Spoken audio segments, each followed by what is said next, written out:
न प्रौढदावाग्निलीलम्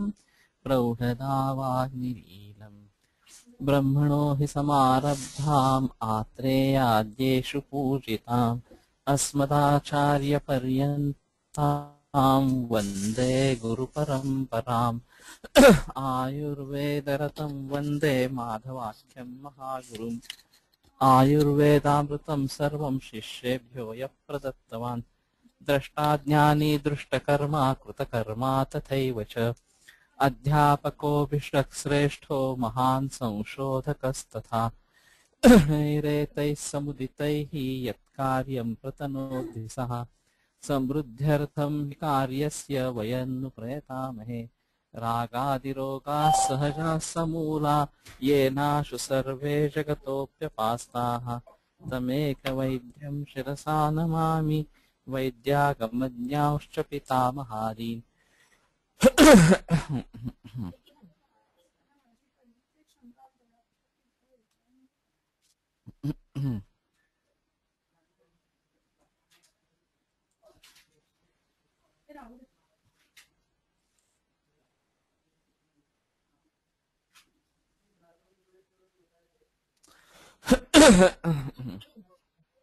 मधुरस्कंध निर्दिष्ट कृततैलगुणादिषु गुणास्वाद्वादिभेदेन रसषट्कन्न युज्यते।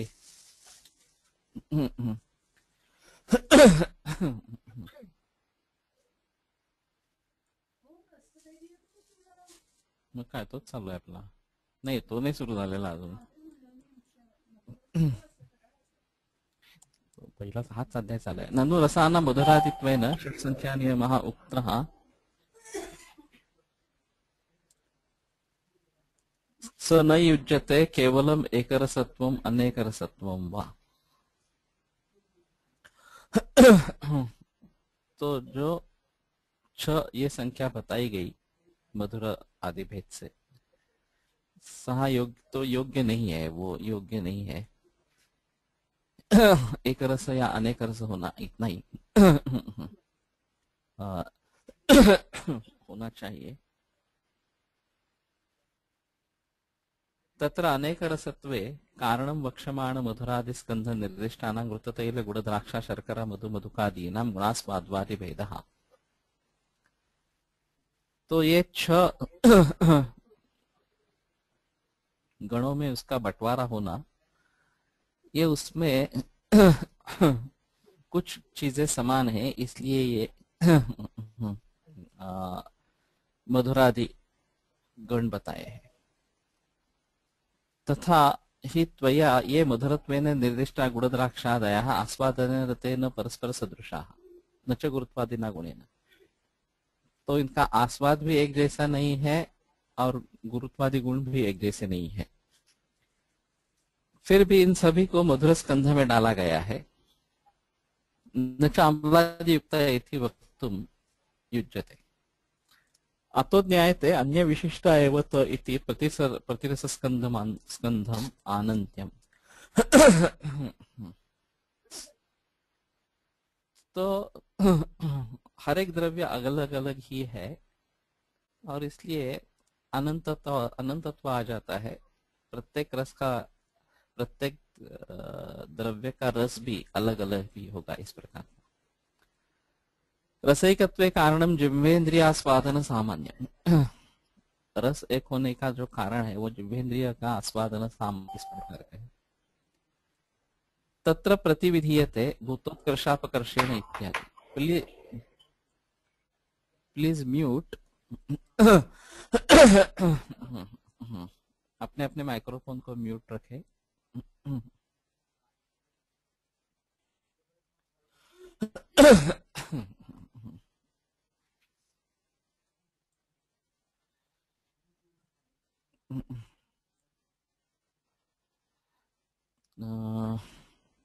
तत्र प्रथमं गुणभेद दूषणं परिधीयते. यः अयम् अल्पेन भूतानाम् उत्कर्षेण अपकर्षेण मधुराणां गुणभेदः ससंकीर्णत्वात् फले च सदृशत्वात् सन्नपि न विवक्ष्यते. कि महाभूतों के उत्कर्ष या अपकर्ष से मधुरादि का जो गुणभेद है वो अल्प महाभूतों का उत्कर्ष है, अपकर्ष है। संकीर्णत्वात् फले सदृशत्वात् अपि सदृशत्वात् सन्नपि न विवक्ष्यते। फल के बारे में कीर्ण होने के वजह से और सदृश होने के कारण वो उत्कर्ष अपकर्ष कुछ गुण भेद है, लेकिन होने पर भी उसका निर्देश नहीं करते। कहने का मतलब ये है कि अगर इनमें गुणभेद है भी एक ही स्कंध में निर्दिष्ट, जो घृतक्ष गुणाक्ष वगैरह वगैरह जो है तो इतना अल्प है कि उसका फल एक जैसा ही मानो है।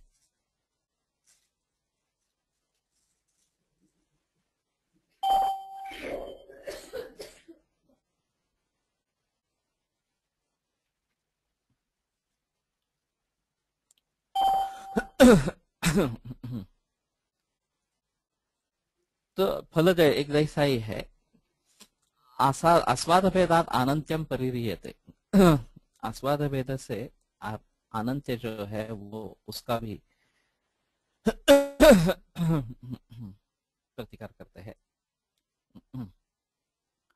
गुरुवादिनाम इत्यादि गुरुवादिनां गुणानां यद्यपि वृत्तिद्रव्यं वैलक्षण्यम् अस्ति, तथापि गुरुत्वादि जाति अनतिक्रमात् गुरुर्गुरुर्लघुर्लघुरिति संख्या भेदा विवक्षया निर्दिश्यन्ते।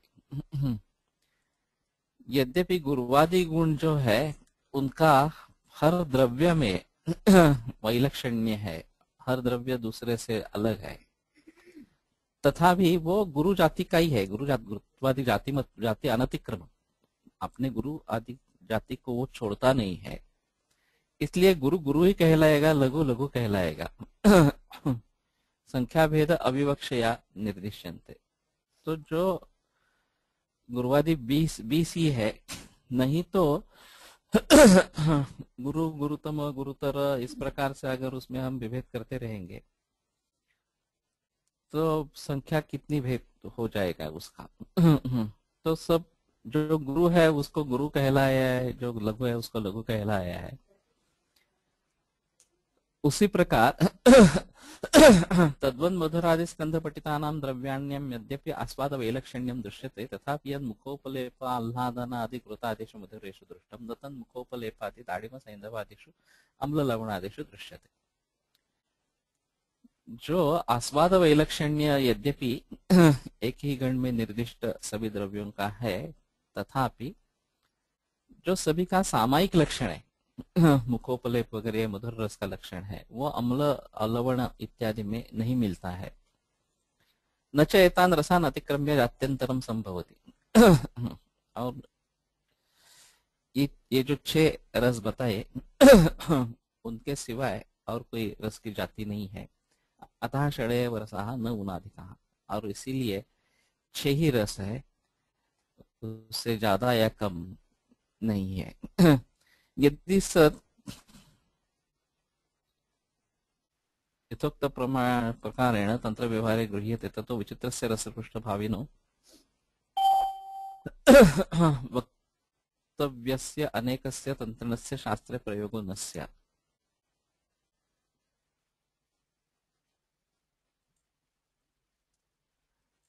यदि सदैव अनंत्यम ऐक्यम, अनंत्य या ऐक्य जो वास्तव में है, यथोक्त प्रकारेण तंत्र व्यवहारे गृह्यते,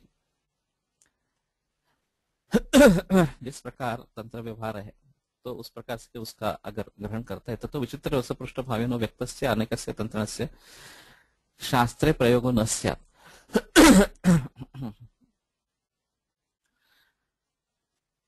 तो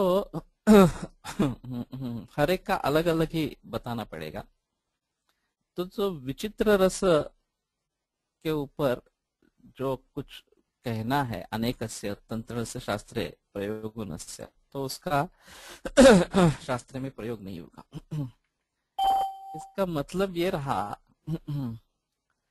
कि जो सामान्य रूप से जिसके बारे में हम कह सकते हैं उनके बारे में सामान्य से ही कहेंगे कि गुरुत है गुणाक्षोड़ ये सब मधुर निर्दिष्ट है, मधुर स्कंध में है। तो मधुर के जो गुणकर्म है वो उन्हीं में रहेंगे इस प्रकार का। अपवादभूत जो द्रव्य रहेंगे कि जिनमें उसमें कुछ वैलक्षण्य होगा उनको हम अलगता से जो वैलक्षण्य है वही बतलाएंगे। नहीं तो हर द्रव्य का रस वीर्य विपाक क्या है ये सब बताते रहना जरूरी पड़ेगा, और उसके अनुसार उसके गुण क्या है ये भी बताना पड़ेगा। तो ये विस्तार काफी बड़ा हो जाएगा। तो इस तरीके से हम उसको छोटा कर सकते हैं, संक्षेप में कथन कर सकते हैं। तो सामान्य रूप से पहले बताना और फिर विशेष जो है उसमें वो उसको बाद में बताना, ये है। अतः अनंतेन रसानां तत्स्वरूप तंत्रणस्य अपि अनंत्यात् अवक्तव्यता। तो रस अनंत होने के कारण यदि तत्स्वरूप तंत्रण होता है तो वो भी अनंत हो जाएगा, तो अव्यक्तता उसकी हो जाएगी, वो व्यक्त करना बहुत मुश्किल होगा। एक रसत्वे च विशेषस्य अनुक्तत्वात् तत्स्वरूप तंत्रणमपि न युज्यते इति। और एक ही रस, क्योंकि रसनेन्द्रिय द्वारा जिसका प्रत्यक्ष होता है वो एक ही रस है, तो उसमें विशेष अनुक्त होने के कारण उसका जो स्वरूप तंत्रण जो है एक एक रस का वो भी नहीं योग्य होता है इस प्रकार का।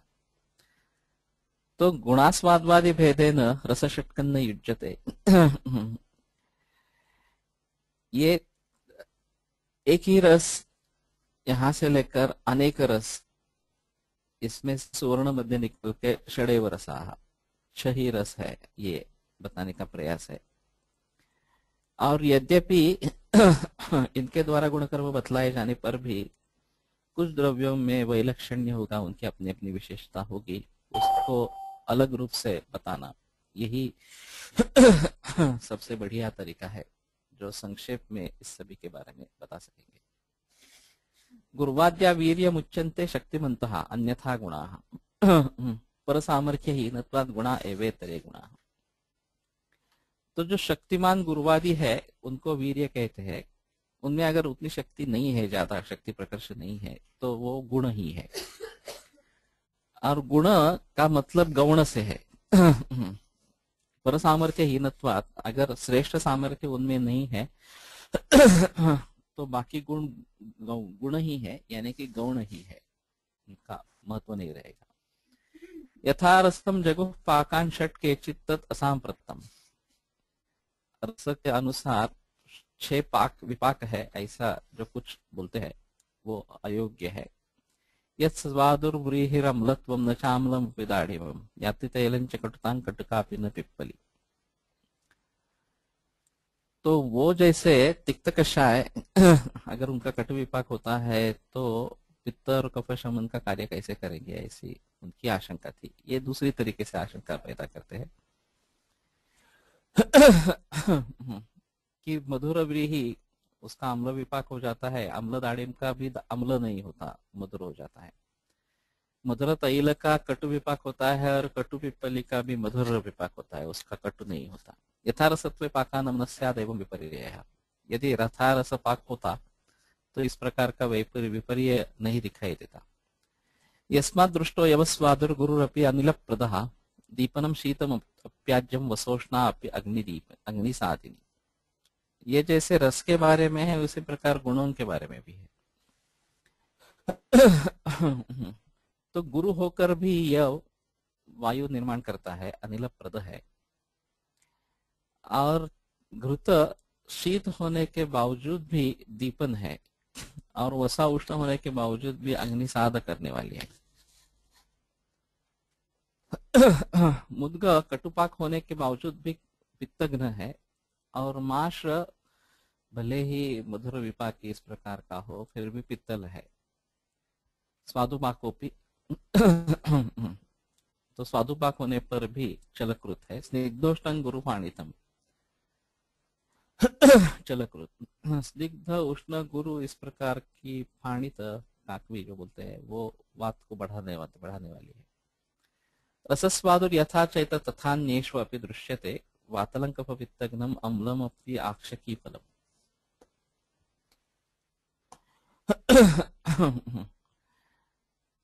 तो इसी प्रकार अन्य भावों के बारे में भी दिखता है कि विभिन्न फल जो है अक्षय की फल, वो अम्ल होकर भी वातल है और कफपित्तग्न है।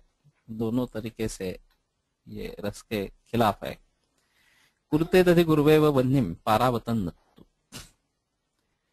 दधि गुरु होने पर भी अग्नि को निर्माण करता है और पारावत गुरु होने पर नहीं करता। पारावत शायद लघु होगा। पारावत है तुमच्याकडे काय पालेवत है, शायद पालेवत ठीक रहेगा क्योंकि वो पाले यानी कि सेब कहते हैं। कपित्थम दाड़िमम सामलम ग्राही नामल की फलम, तो कपित्थ दाड़िम ये ग्राही है अम्ल होकर भी, और अमल की ग्राही नहीं है। कषाय ग्राहिणी शीता धातकी न हरित की, धातकी कषाय ग्राही और शीत है, और हरित की कषाय है, फिर भी ग्राही भी नहीं है और शीत भी नहीं है। अप्रथा तस्मात् रसात्या संश्रितुते प्रभावश्चेतो द्रव्य द्रव्यम श्रेष्ठ मतो मतम। तो अप्रधान ये जो रसादि है वो जिसके आश्रय से रहते हैं वो द्रव्य उसका ये प्रभाव है। प्रभावश्चेतो द्रव्य द्रव्यम श्रेष्ठ मतो मतम, इसलिए द्रव्य ही श्रेष्ठ इस प्रकार का है। तो कहने का मतलब यह है कि यद्यपि सामान्य रूप से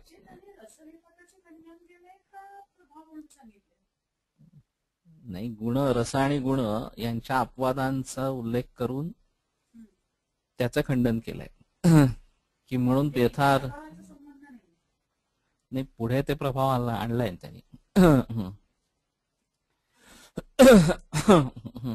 रस और गुणों के द्वारा निर्देश करने पर जो आपत्ति आती है, क्योंकि कुछ द्रव्यों में इसके विपरीत कुछ दिखाई देता है, तो उनको देखकर अगर कोई ऐसा कहे कि इस प्रकार का वर्णन होना ही चाहिए, हर द्रव्य का अलग अलग वर्णन करना चाहिए, तो वो अनंत्य हो जाएगा और फिर काफी मुश्किल हो जाएगी। तो इनका कहना है कि पहले सामान्य रूप से उसका संगठन करके गुणास्वादवादी भेदेन रसषटक का निर्देश करके उनके गुणधर्म बता देते हैं, तो मेजॉरिटी काम वहां पे पूरा हो जाएगा कि बहुत सारे द्रव्यों के बारे में किस प्रकार से उनके गुणकर्म का निश्चय करना है, ये बात सीधी हो जाएगी। अब उसमें अपवादभूत जो द्रव्य रहेंगे कि जिनमें रस के अनुकूल विपाक नहीं हो रहा, उसके अनुकूल वीर्य नहीं है, प्रभाव कुछ अलग ही है वगैरह वगैरह, तो उनके बारे में अलग से बताएंगे कि ये मधुर स्कंध में निर्दिष्ट है, फिर भी ये इस प्रकार का काम करता है, इस प्रकार का। तो जो अपवादभूत है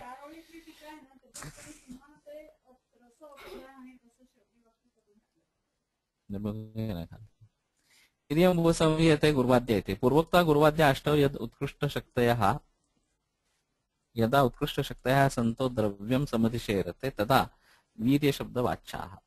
तो गुरुवादी अगर प्रबल है तो उनको वीर्य कहे, यदा तो उत्कृष्ट शक्ति युक्ता न भवन्ति तथा सामान्य गुणा एव, यदा ऐसा नहीं होता है तो सामान्य गुण है। ये च गुरुवादी विशिष्टा द्वादश गुणाः ते स्वभावेनैव परसामर्थ्यहीनाः उत्कृष्ट शक्ति रहिताः तेपि सामान्य गुण शब्द वाच्याः। तो गुरुवादी जो अविशिष्ट चाहिए यहाँ पे द्वादश गुणाः, गुरुवादी जो 8 है, तुमच्याकडे गुरुवाद्य विशिष्ट असा आहे का पाठ? गुरुवाद्य होना चाहिए। गुरुवाद्य विशिष्टाः, आद्य अद्य है ना, हाँ तो गुरुवाद्य चाहिए, गुरुवादी विशिष्टा गलत है यहाँ पे। तो गुरुवाद्य विशिष्टा जो गुरुवादी को छोड़कर बाकी जो द्वादश गुण है वे स्वभावेन एवं परसामर्थ्यहीना, वह स्वभावता ही उनका सामर्थ्य कम है, श्रेष्ठ शक्ति से वो हीन है। उत्कृष्ट शक्ति रहिता तेपि सामान्य गुण शब्द वाच्याः, वो भी सामान्य गुण शब्द वाच्य है। ते न कदाचिदपि वीर्याख्याम लभन्ते इति वीर्यम उपसंहृतम, उनको कभी भी वीर्य संज्ञा प्राप्त नहीं होगी। विपाकः उपसंह्रियते यथा रसम् इत्यादि। केचित् आचार्या रस अनतिक्रमेण पाकषट्कं जगुः अवदन् यथा रसमिति यथाविधो रसः स्वरूपेण तथाविधा एव तस्य विपाकान् तेन मधुरस्य मधुरो विपाकः अम्लः अम्लस्य पटुर्लवणस्य तिक्तः तिक्तस्य कटुः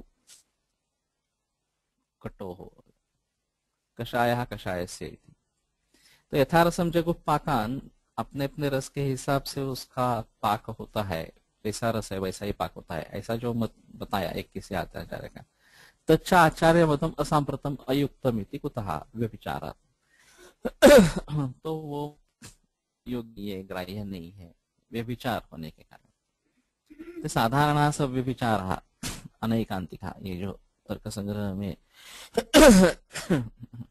हेत्वाभास बताते हैं व्यभिचार कि एक पर रहता है और दूसरे पर भी रहता है, हेतु सपक्ष में भी रहता है और विपक्ष में भी रहता है तो व्यभिचार, या दोनों में नहीं रहता तो भी व्यभिचार इस प्रकार का है। यदि ही रस सदृशः सर्वस्य विपाकः स्यात् ततः एवं विपर्यो न स्यात् ते च रसादरः द्रव्यात् पृथक् भावेन कार्यकरत्वेन विकल्प्यमानः। वो छोड़ दिया। रस सदृश अगर विपाक होता तो इसके विपरीत उदाहरण नहीं मिलते, लेकिन मधुर रस है और कटु विपाक है, कटु रस है मधुर विपाक है, इस प्रकार के द्रव्य मिलते हैं तो ये साधारण अनैकांतिका इस प्रकार का है तो आवास हो जाएगा। तेच रसादया द्रव्यात् पृथक भावेन कार्यकरत्वेन विकल्प्यमाना अप्रधाना इतस्ते स्थिता अपि यस्मिन् द्रव्येन तद् द्रव्ये तत्सदृशमेव कार्यं कुर्वन्ति। ये रसादि जो है अगर उनका पृथक भाव से कार्य कर्तृत्व लिया जाए, उनके बारे में विकल्पना की जाए, तो अप्रधान होने के कारण वो अगर द्रव्य में है भी तो भी तत्सदृश जो कार्य है वो दिखाई नहीं देता। तो विरुद्ध गुण संयोगे भूयसाल्पम ही जीयते, ये एक चीज हुई। और जो बलवान है रस में, रसवीर्य विपाक प्रभाव में, वो अपना कार्य करेगा, ऐसी स्थिति है। तस्मात् एतदेव यस्मात् अदृष्टः इत्यादि निदर्शेन दर्शयति। एवं यथा मधुरस्य विपर्य दृष्टः तथा अन्येषु अपि रसेषु दृश्यते इति अप्रधानाः रसाद्याः। मधुर रस के बारे में जैसे कि विपर्य दिखाई देता है, वैसे बाकी रसों में भी दिखाई देता है, इसलिए रसादि अप्रधान है। द्रव्यंतु श्रेष्ठमिति आचार्याणां मतम यतस्ते रसाद्याः रसवीर्य विपाकाः प्रभावश्च द्रव्य संविता द्रव्य स्पृष्टः परतन्ति इत्यर्थः। तो द्रव्य श्रेष्ठ है क्योंकि रसवीर्य विपाक और प्रभाव ये सभी द्रव्य के आश्रय से परतंत्र।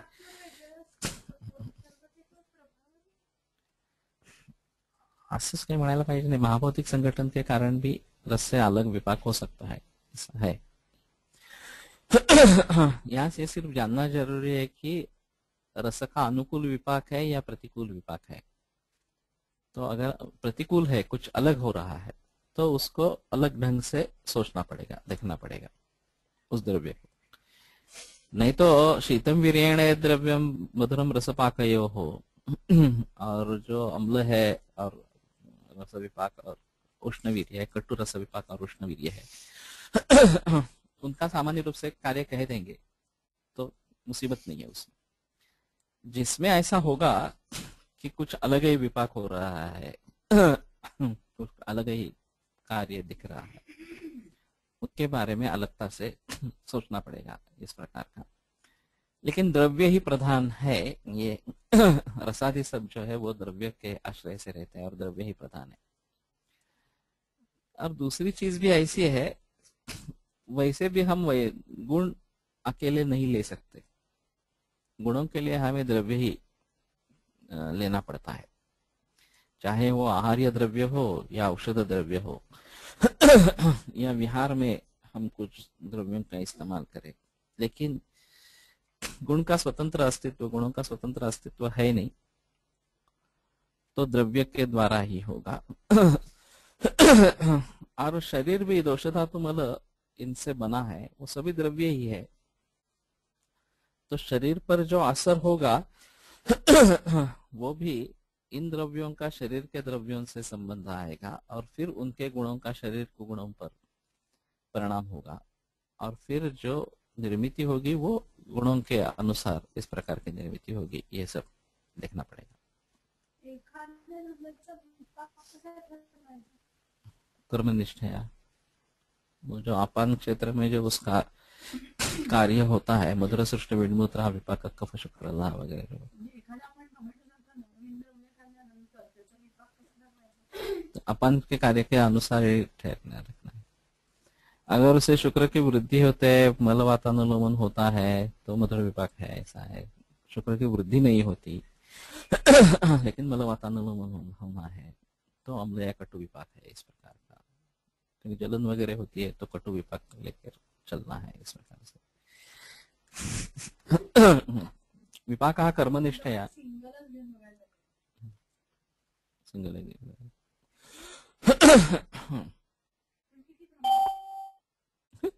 वही खाना है, बाकी कुछ नहीं खाना है।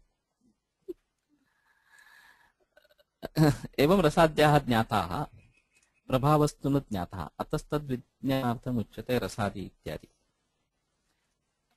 अभी तक तो रसादि के बारे में बताया गया, अभी तक प्रभाव को जाना नहीं है और उसके लिए प्रभाव को बताते हैं रसादि इत्यादि। रसवीर्य विपाकानां परस्पर साम्येपि यद् विशिष्टं कर्म दृश्यते तत्तत् प्रभावजं विद्धि।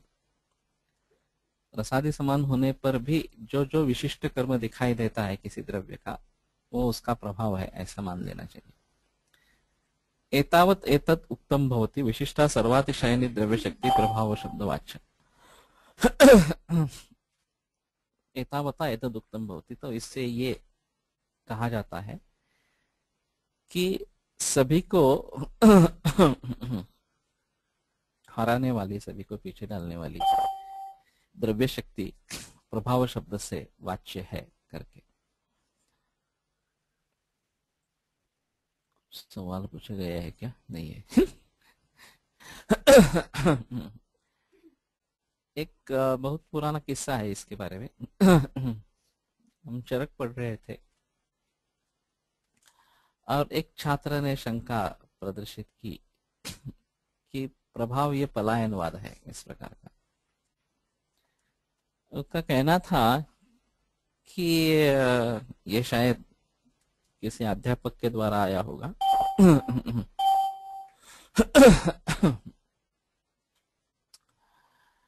कि पुराने जमाने में ये केमिस्ट्री वगैरह का संशोधन हुआ नहीं था तो मालूम नहीं होता था कि किस द्रव्य का किस प्रकार से कार्य होता है।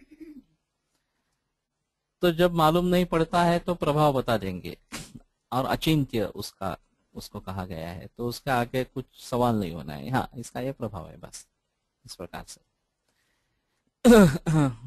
तो ये दूसरों को चुप करने के लिए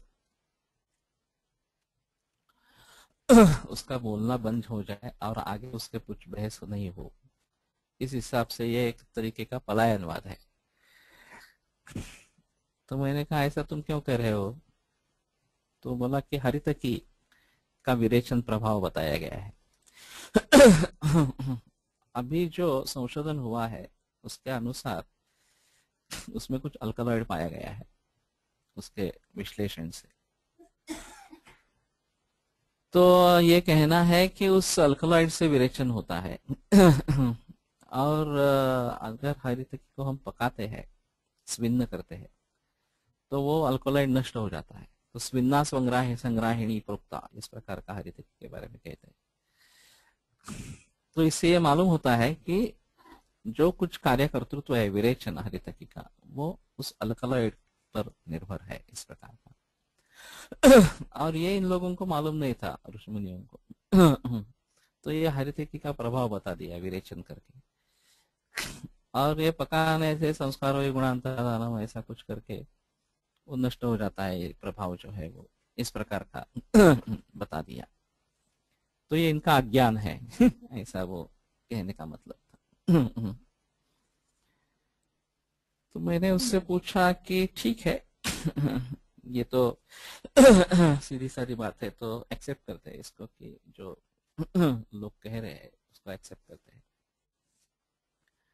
लेकिन ये बताओ कि उस अल्कलॉइड की अल्कलॉइड में इस प्रकार की कार्बोकता क्यों है, वो विरेचन क्यों करता है? तो वो चौंक गया। तो वो उलझन में पड़ गया कि इसका जवाब क्या दे। मैंने कहा ये सीधा साधा है, इसका दो ही तरीके से दो जवाब हो सकता है। उसका विश्लेषण करके उसमें से किसी से विरेचन होता है, ऐसा कहना चाहिए। नहीं तो ये विश्लेषण के परे है। और उसी से विरेचन होता है, ऐसा कहना चाहिए। वास्तव में ऐसा है कि हम मूल तक कहाँ पहुंचे। ज्यादा से ज्यादा हम पंचमहाभूतों तक पहुंच सकते हैं कि पृथ्वी और गुरु गुण है तो विरेचन करेगा। अग्नि और ये वायु का प्राधान्य है तो वमन करेगा, उर्वर गति उसकी होगी इस प्रकार से।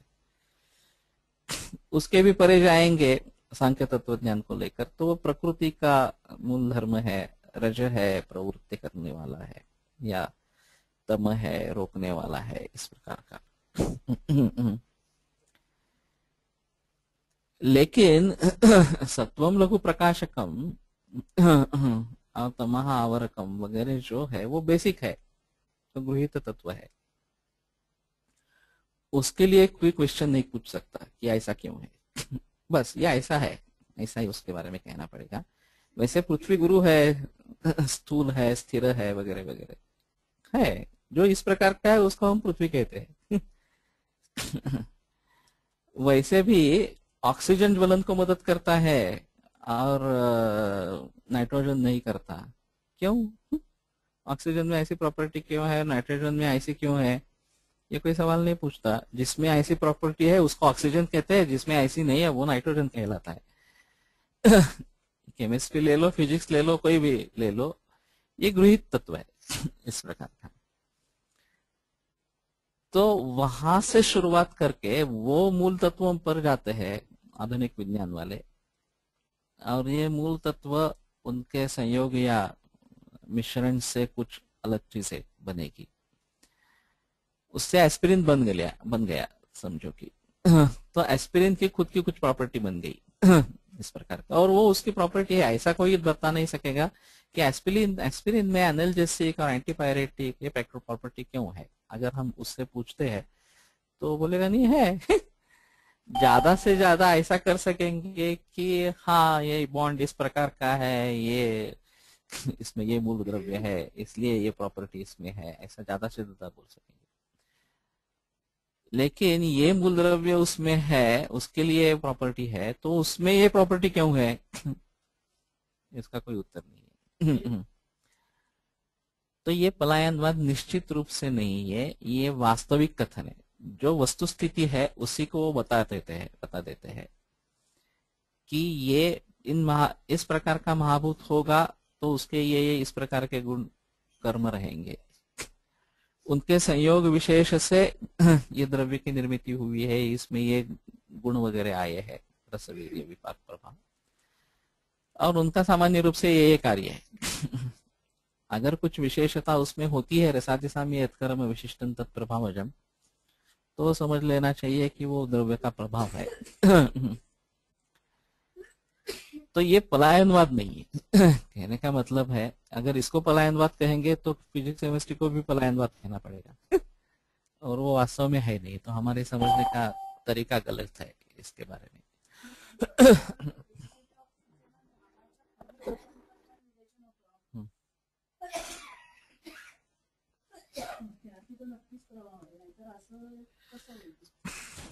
संपर्क में आने से हरितिकी के पेड़ के नीचे जाने के बाद भी विरेचन होता है, तो ये प्रभाव उसको कहेंगे इस प्रकार का। लेकिन ऐसा सभी द्रव्यों में नहीं होता कि कभी कच्छु के नीचे गए और नजदीक गए और वृक्ष प्रभाव दिखाई दिया। ऐसा ऐसा नहीं होगा। हरितकी के बारे में इस प्रकार का जो वर्णन किया गया है वो उसका और एक प्रभाव इस प्रकार के बारे में बोल सकेंगे। तो कहने का मतलब है जहां तक हम समर्थन दे सकते हैं वहां तक समर्थन देना है। महाभूतों के आधार पर हो, गुणों के आधार पर हो, ये द्रव्य इस प्रकार का कार्य करता है और उसका कारण ये, उसमें मधुर रस है, उसमें गुरु गुण है, ये है उष्णवीर्य है, जो भी है वो इसके लिए इस प्रकार का कार्य होता है। और ऐसे दो द्रव्य ले लेंगे दोनों में ये सभी समान है, फिर भी किसी एक द्रव्य का कोई विशिष्ट कार्य दिखाई देता है, तो उसका समर्थन कैसे करेंगे? तो उसका समर्थन प्रभाव के आधार पर करेंगे, ऐसा इनका कहना है। तो दंती रसाद्यस तुल्यापि चित्रकस्य विरेचनी, चित्रक और दंती दोनों के रसवीर्य विपाक सामान्य है, एक ही जैसे ही है, फिर भी दंती विरेचन करने वाली है, चित्रक नहीं करने वाला है, इस प्रकार का। मधुकस्य च मृद्विका, यष्टि मधु और मृद्विका दोनों मधुर मधुर शीत इस प्रकार के है, लेकिन मृद्विका विरेचन करती है, मधुक नहीं करता। और घृतं क्षीर से दीपनम, घृत और क्षीर दोनों मधुर मधुर शीत है, लेकिन घृत दीपन करता है, क्षीर करता नहीं है, वास्तव में उतना नहीं करता है, ऐसा है, क्योंकि क्षीर भी दीपन करता है, ऐसा है रेफरेंस। लेकिन जितना घृत दीपन करता है उतना क्षीर नहीं करता, इस प्रकार का। कटुपाक रस स्निग्ध गुरुत्व ही कफवात लशुनो वात कफकृन न तो तैरेव यद्गुण। कटु विपाक रस और रस स्निग्ध गुरुत्व, इससे लशुन जो है वो कफवातजित इस प्रकार का है, लेकिन उन्हीं गुणों से वो वात कफकृत नहीं है। अगर स्निग्ध और गुरुत्व है तो उससे कब बढ़ना चाहिए? कटु परस और कटु विपाक है तो उससे वात बढ़ना चाहिए। तो स्निग्ध और गुरुत्व का उपयोजन वात को शमन करने में होता है, और कटु रस और कटु विपाक का उपयोजन कफ को कम करने के लिए होता है। तो उन्हीं गुणों से उसको वात कफकृत भी होना है, लेकिन वो नहीं होता, वो प्रभाव के कारण इस प्रकार का है। मिथो विरुद्धान् वातादीन् लोहिताद्या जयन्ति यत् कुर्वन्ति एवकाद्याश्च तत्प्रभाव विजृंभित। तो लोहितादिशाली जो है वो वात आदि का शमन करती है, विरुद्ध जो उनके है, और यवक वगैरह जो है वो उनको निर्माण करती है, ये सब प्रभाव का ही फैलाव है। शिरीषादिर विषम हंति स्वप्नाद्यंत विवृद्धे मणिमंत्रौषधीनांच यत्कर्म विविधात्मकम् शल्याहरण पुंजन्म रक्षायुर्धीवशादिकम् दर्शनाद्यैरपि विषम न यच्छति च आगदः। तो शीरिष आदि से विष का नाश होता है और स्वप्न इत्यादि से उसकी वृद्धि होती है। तो विषार्थ कंठ रोगी च नैवजातु निशास्वपि, उसको सोना ही नहीं है, जिसको जो विषार्थ है उसकी विष की वृद्धि हो जाती है, इस प्रकार का। मंत्र औषधि नाम च यत् कर्म विविधात्मकम, मणि मंत्र औषधि इनका जो विविधात्मक कर्म है। शल्याहरण पूजन्म रक्षायुर्धीवशादिकम, तो शल्याहरण वगैरह ये सब उसके कर्म है, मणिमंत्र औषधि नाम। दर्शनाद्यैरपि विषम नियच्छति च अगधः, नियच्छति च काय झालंय? आकर्षण, ठीक है। शल्याहरण के बावजूद शल्य आकर्षण ऐसा है, लेकिन अर्थ वही होगा, निकाल नहीं, शल्याहरण यानी कि शल्य निकाल। शल्याहरण एक्चुअली शस्त्र कर्म का या यंत्र का है, लेकिन यह अलगता से कुछ बताया गया है उसमें। समूह यानी कि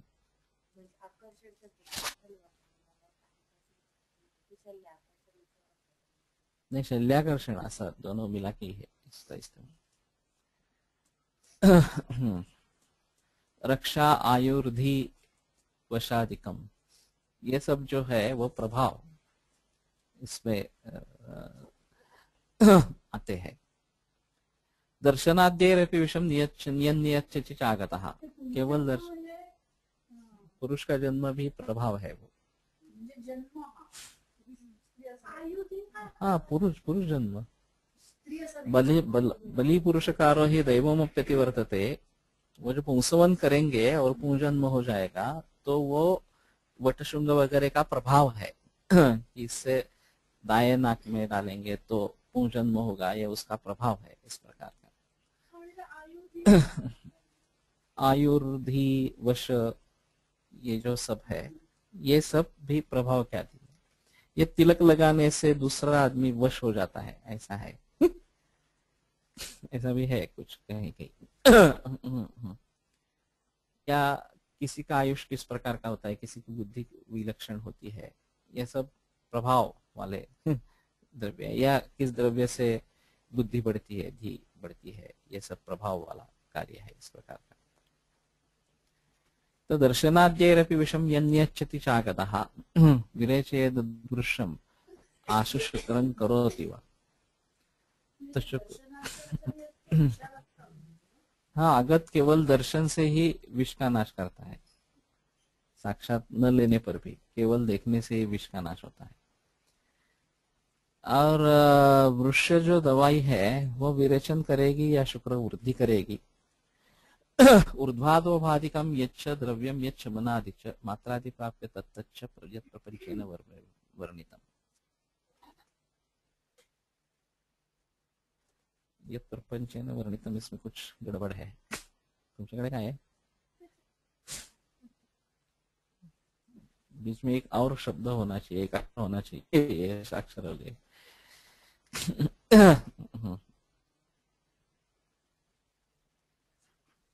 5-6-8 झाले। यत् प्रपंचेन च वर्णितम च होना चाहिए, ठीक है।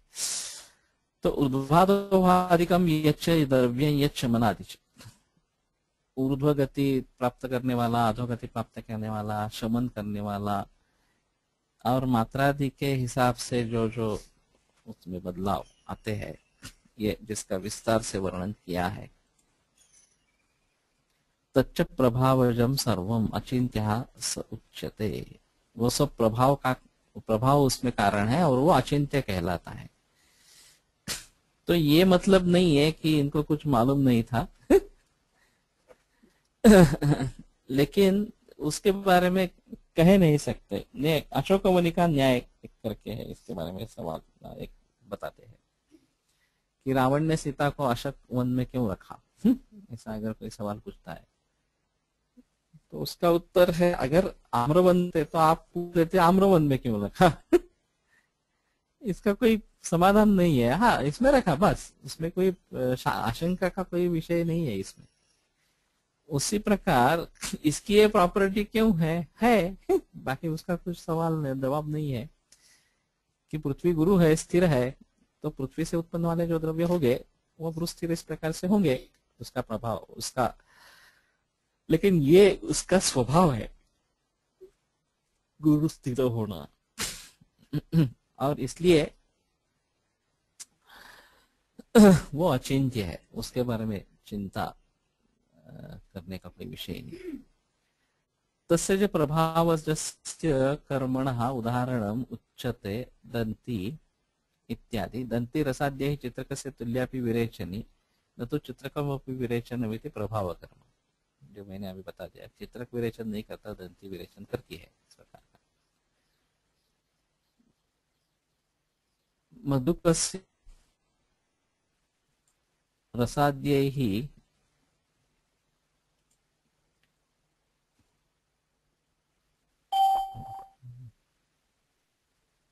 सदृशापि द्राक्षा विरेचनी न मधुकमिति प्रभावकर्म। तो द्राक्षा विरेचन करने वाले या ज्येष्ठमद नहीं करने वाला।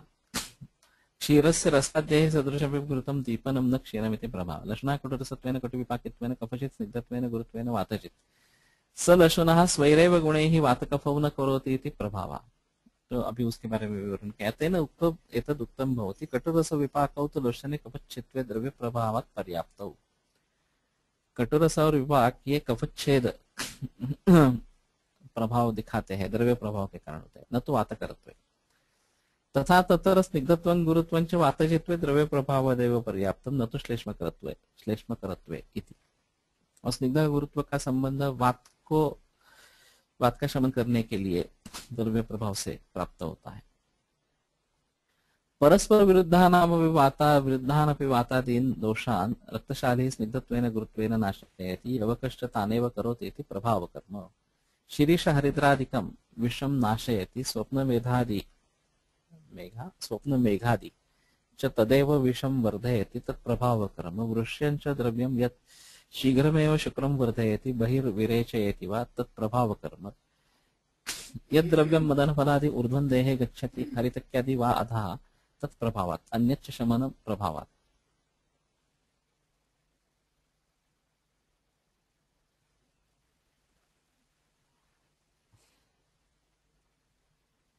प्रभावादेव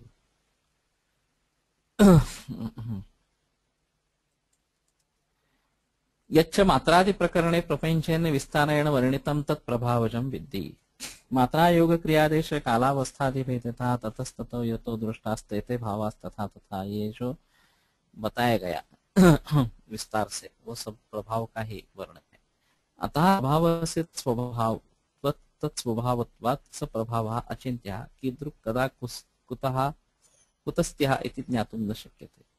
तो प्रभाव का वो स्वभाव होने के कारण वो अचिंत्य है, किस प्रकार का, कहाँ, किस तरीके से, ये नहीं बता सकते। सदपि तत्कारणं महाभूत विशेष परिणामाख्यम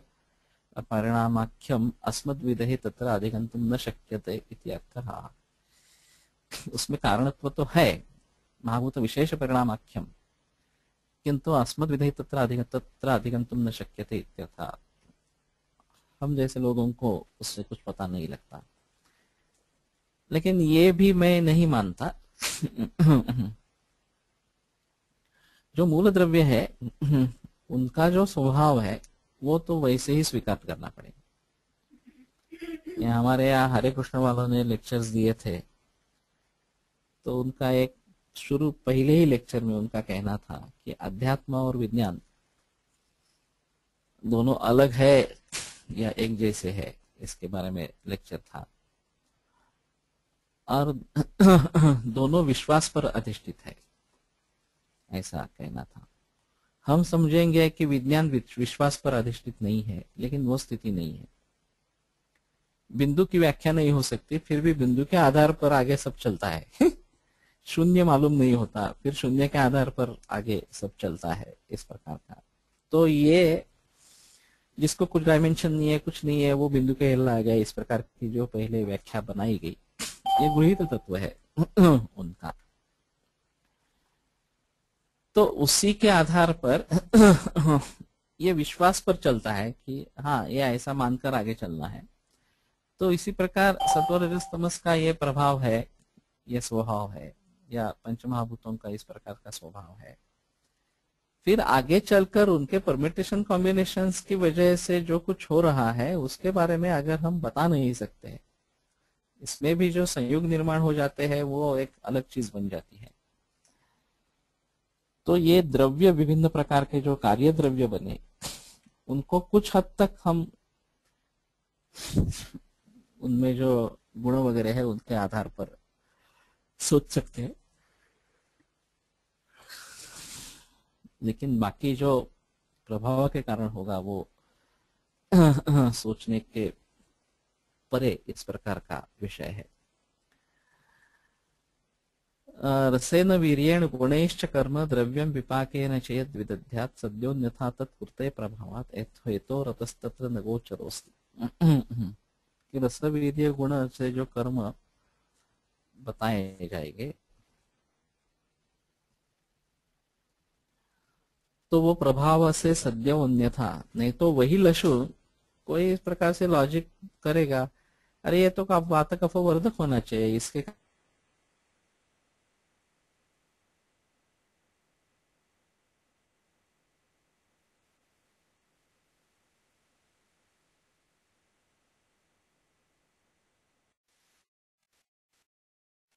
देता है विपरीत इत्यर्थः। अतस्तस्य प्रभावः हेतु मार्गणा न शक्यते तथाविध भाव स्वभावत्वात्। जो चरकाचार्य ने कहा भाव स्वभाव नित्यत्व, ये एक आयुर्वेद के शाश्वतत्व का हेतु है। गुरुभिः अभ्यस्यमाने ही गुरुणाम उपचय भवति अपचय लघूनाम एष भाव स्वभावो नित्य। चूंकि हमारा शास्त्र मूल द्रव्यों पर निर्भर है, तो पंचमहाभूत कहलाएंगे या सत्वरजस तमस के बारे में हम बारे से उनकी जानकारी हासिल करेंगे। तो उनका जो मूल स्वभाव है वो नित्य है, और इसलिए उनके ऊपर निर्भर जो शास्त्र है वो भी नित्य है, शाश्वत है इस प्रकार का। और वही चीज बदलने वाली है आधुनिक विज्ञान में, क्योंकि वो द्रव्य प्रभाव वो कार्य द्रव्यों के प्रभावों के ऊपर चल रहे हैं। मूल द्रव्यों के प्रभावों के ऊपर वो चल नहीं रहे हैं, और उनका कोई सामान्य निकालने की भी कोशिश नहीं की है।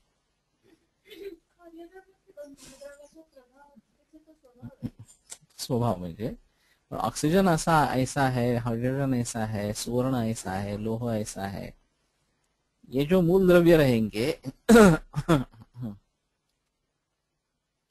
उनको भली भांति इस प्रकार से जान लेना, और फिर उनके परम्यूटेशन कॉम्बिनेशन से जो कुछ बनेगा उसके बारे में कैसे सोचेंगे, उसमें सामान्य रूप से सोचेंगे। यहाँ पे क्या किया है कि उनका वर्गीकरण पंचमहाभूतों में किया हमारे दृष्टि से, और हाँ, और इसमें फिर वर्गीकृत हो गया, ये पार्थिव है, ये आप्य है करके इस प्रकार से, और उसके गुणकर्म निश्चित हो गए। उसमें जो विशेष है वो प्रभाव के रूप में उसको समझ लिया इस प्रकार से। तो तत्वज्ञान के हिसाब से देखा जाए तो हमारा बढ़िया है सबसे, आयुर्वेद का आधुनिक विज्ञान से काफी आगे है, निकल चुका है इस प्रकार का। और वो चेंज भी नहीं होने वाला, ये दूसरी खासियत है। आधुनिक विज्ञान बदलता रहेगा लेकिन इसमें चेंज नहीं आएगा, क्योंकि वो बहुत ही मूलभूत तत्वों के ऊपर, और हमारे हिसाब से हमारे लिए 5 ज्ञानेंद्रिय है, और इसके हिसाब से 5 तरीके का ज्ञान हमें होगा। उसका आधार 5 महाभूत है, और उसकी उत्पत्ति इस प्रकार से होती है या मूल रूप से होते हैं वगैरह वगैरह, इस प्रकार से वो सभी बतलाया गया है। हाँ, नहीं है ना, वो गोचर नहीं है, बराबर है। मार्गणा यानी कि उसका अन्वेषण या उसकी खोज, खोज पॉसिबल नहीं है। अथा तो रसभेदी अथ 18 18वां अध्याय, अथा तो रसभेदीय अध्याय व्याख्यास्यामः एकस्मात् रात्र्यादेव। ये 17वें अध्याय के बारे में किसी के कुछ सवाल है तो पूछ सकते हैं।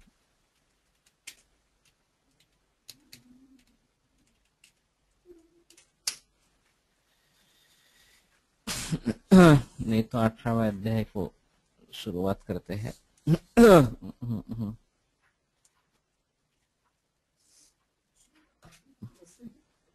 शायद किसी को कुछ आशंकाएं नहीं है। अथा तो रसभेदीय अध्याय व्याख्यास्यामः इतिहासमः आत्रेयादयो महर्षयः। तो आत्रेयादि महर्षियों का ये कहना है, रस खलु आप्यः प्राग अव्यक्तश्च। रस आप्य है और पहले अव्यक्त होता है। स षड ऋतुकत्वात् कालस्य महाभूत गुणैः उनातिरिक्तैः संसृष्टो विषमं विदग्धः षोडा पृथक विपरिणमते मधुरादिभेदेन। How to understand प्रभाव and विशिष्ट प्रत्यारब्ध।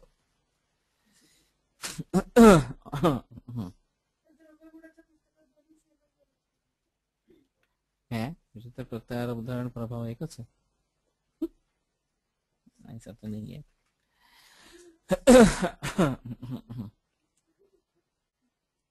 ज्ञात से अज्ञात की तरफ जाना, ऐसा थोड़ा सा स्वरूप रहता है हमारे जो समझने का जो है वो। तो जिनके बारे में ग्रंथों में निर्देश किया है कि यहाँ गुण रस वीर्य इसके द्वारा विपाक द्रव्य के बारे में सोच सकते हैं, तो वहां उन्हीं से काम लेना है। किसी विशिष्ट द्रव्य विशिष्ट कर्म दिखाई देता है, रसादि साम्य होने पर भी वो प्रभाव समझ लेना चाहिए इस प्रकार का। तो जिनके बारे में ग्रंथों में निर्देश है उनका उस ढंग से इस्तेमाल करना ये सबसे बेहतरीन है। दिक्कत वाली बात जो है वो जिनके बारे में हमें कुछ पता नहीं है, आहार्य द्रव्य हो या औषधि द्रव्य हो, उनके बारे में हम कैसे सोचें, ऐसा है। तो शायद इसके बारे में हम अनुभव इकट्ठा करते हैं।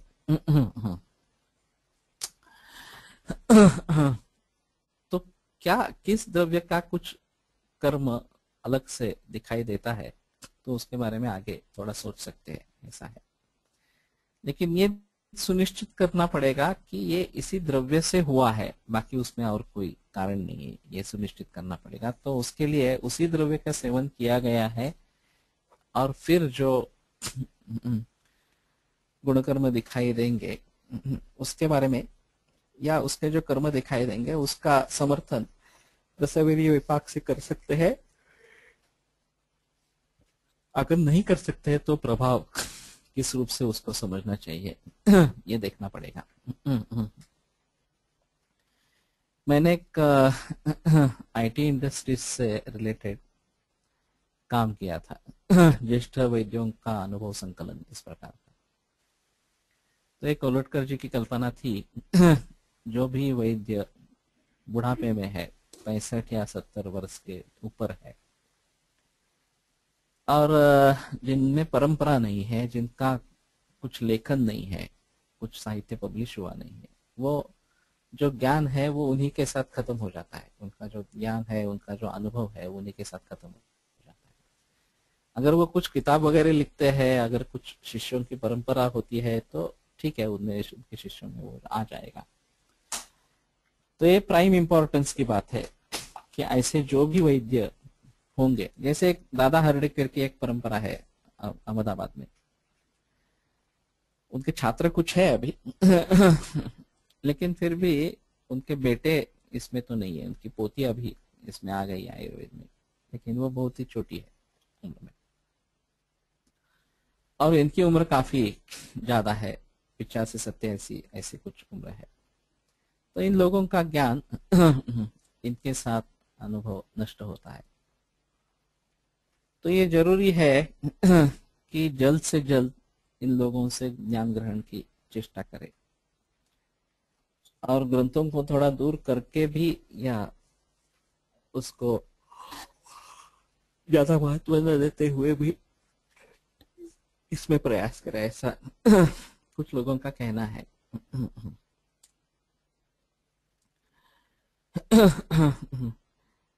लेकिन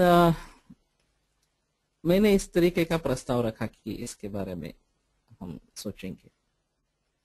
तो जिस व्यक्ति के सामने मैंने प्रस्ताव रखा था, उनकी सोच इसके भी व्यापक थी। वो बोले ये तो ठीक है, ये तो आप करो, ये स्पेसिफिक होगा लेकिन मन में, मेरे मन में जो है वो और अलग है। तो उनके मन में ऐसा था कि आयुर्वेद के बारे में जितने लोगों के जो भी एक्सपीरियंसेस है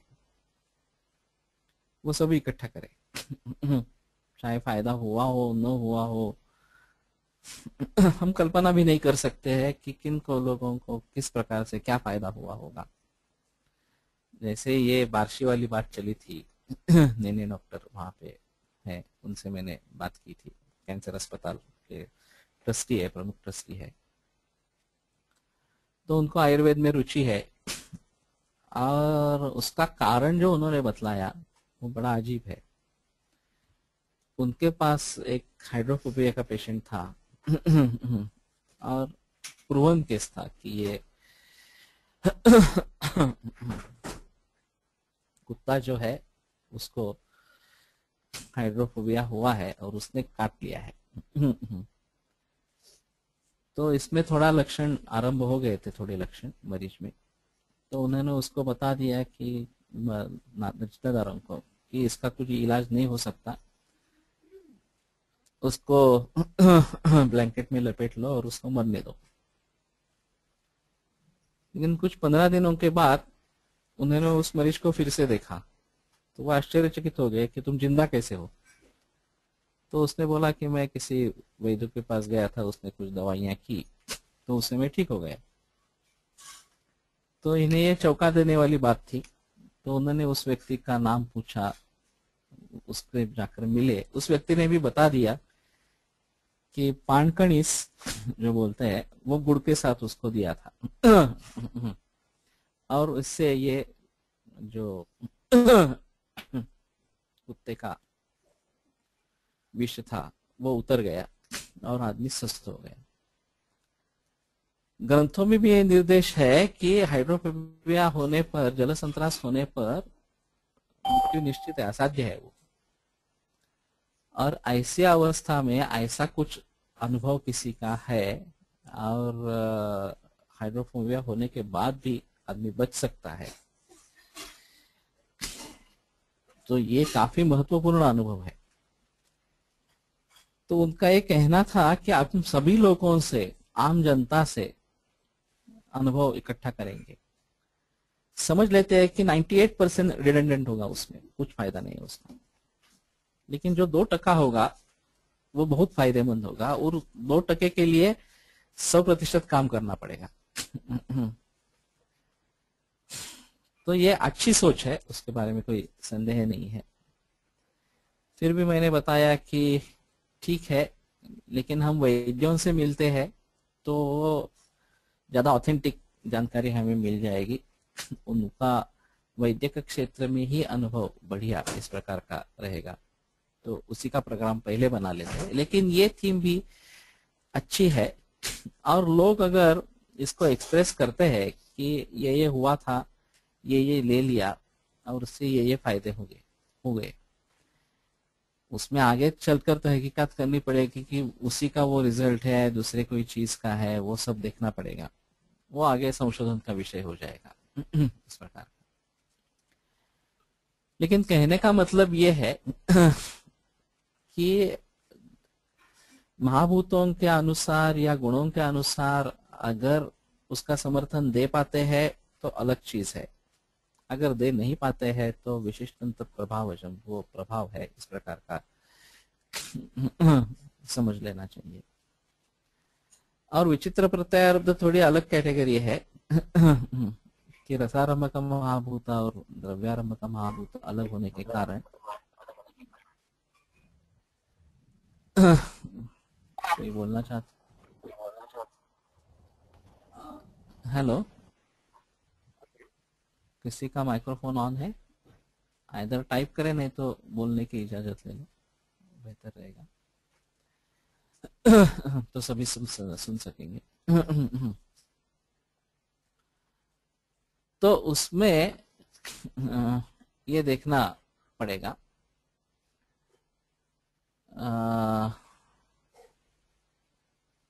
विशिष्ट प्रत्यारब्ध जो है, या विशिष्ट नहीं विचित्र प्रत्यारब्ध है जो ग्रंथों का शब्द है वो। लेकिन जो द्रव्यारंभ का और रसारंभ का भाव अलग है, तो रस के अनुसार उसमें कर्म नहीं दिखाई देगा, कुछ अलग कर्म दिखाई देंगे, और वो विचित्र प्रत्यारब्ध द्रव्य होने के कारण होंगे। इसमें और प्रभाव में अंतर है, ये समझ लेना जरूरी है। प्रभाव रसादिस में साधर्म्य है, फिर दो द्रव्यों की कंपैरिजन से आता है, और विचित्र प्रत्यारब्ध में एक ही द्रव्य है वास्तव में, यह वास्तविक गुरु होने के कारण बात का संबंध करने वाला होना चाहिए, लेकिन बात का वर्धन करता है। इस प्रकार का जो गुणों के अनुसार कार्य नहीं दिखता है, तो उसमें उसके द्रव्य में या ऐसे निर्माण में कुछ ऐसी स्थिति है, गड़बड़ी है, कि जो इसके कारण गुण कर्म अलग हो जाते हैं। इस प्रकार से मेरे ख्याल में शंका का निरसन हो गया होगा। और कोई अगर सवाल है तो पूछ सकते हैं, नहीं तो आगे चलेंगे। तो रस खलु आप्य है और पराग अव्यक्त है। शुरू में अव्यक्त इस प्रकार का होता है। और षड ऋतु जो होते हैं,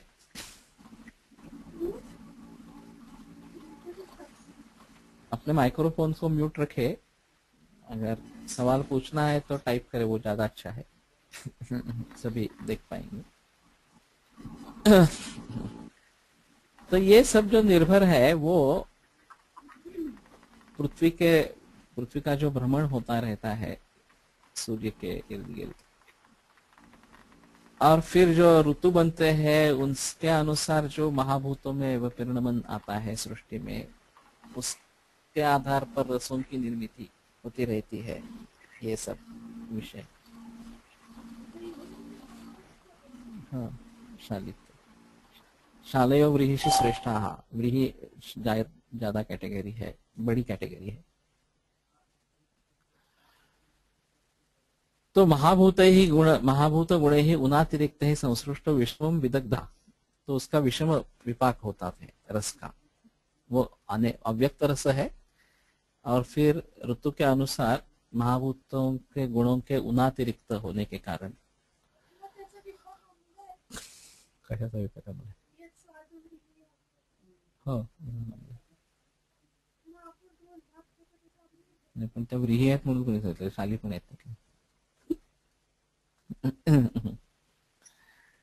विदग्धा षोढ़ा पृथक विपरिणमते। तो 6 प्रकार से उसका विपरिणमन इस प्रकार का होता है मधुरादि भेदन। पूर्वस्मिन् अध्याये द्रव्य वीर्य विपाक प्रभावाः निर्णीताः, रसस्तु बहुवक्तव्यत्वात् पुनरत्र उच्यते।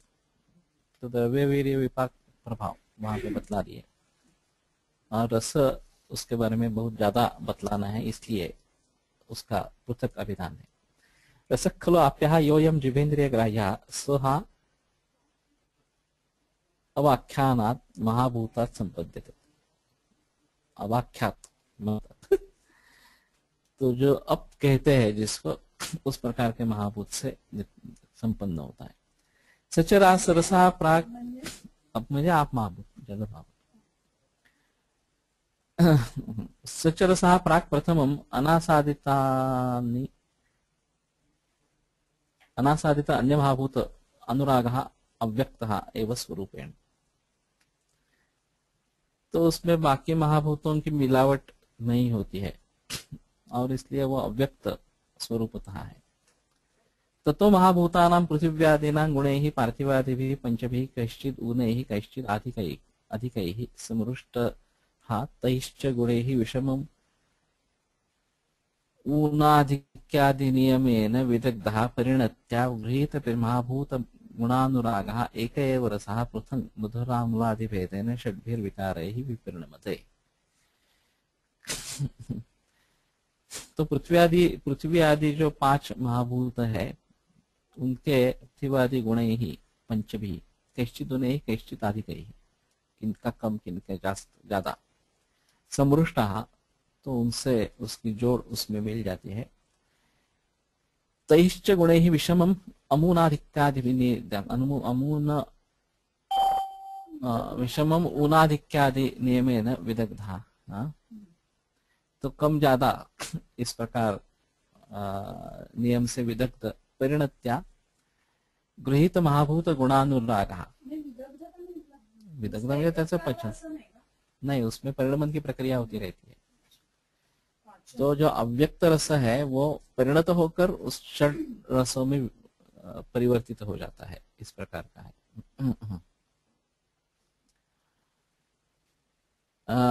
परिणत्या गृहीत महाभूत गुणानुरागः एक एव रसः पृथक् मधुराम्लादिभेदेन षड्भिः विकारैः विपरिणमते। तो 6 विकारों में उसका विपरिणमन ऐसा हो जाता है। तत्र भूजलयोः बाहुल्यान् मधुरो रसः, पृथ्वी और जल के बाहुल्य से मधुर, भूतेजसोः अम्लः, जल तेजसोः लवणः, वायवाकाश योः तिक्तः, वायु तेजसोः कटुकः, वायुर्योः कषायः। तो क्ष्माम्बुक निक्ष्माम्बु तेजक का ये जो श्लोक है, वो इसी प्रकार का श्लोक है। कथम महाभूतानाम ऊनाधिक्यम उच्यते,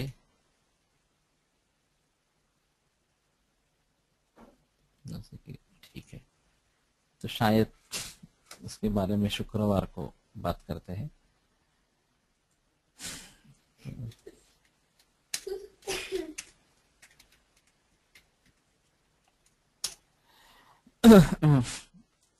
आयुर्वेद प्रकांडो निगदित इह हि शल्यतंत्र प्रधानः, शिष्येभ्यः शाश्वतोऽयं निखिलजनकृपा व्याप्तचित्तेन येन आयुर्वेदस्य वाञ्छन् पुनरपि भुवने ताञ्च सुष्ठु प्रतिष्ठां श्रेष्ठं धन्वन्तरिं तं प्रणमति च सदा वैद्यवर्गो हि नूनम्, वैद्यवर्गो हि नूनम्।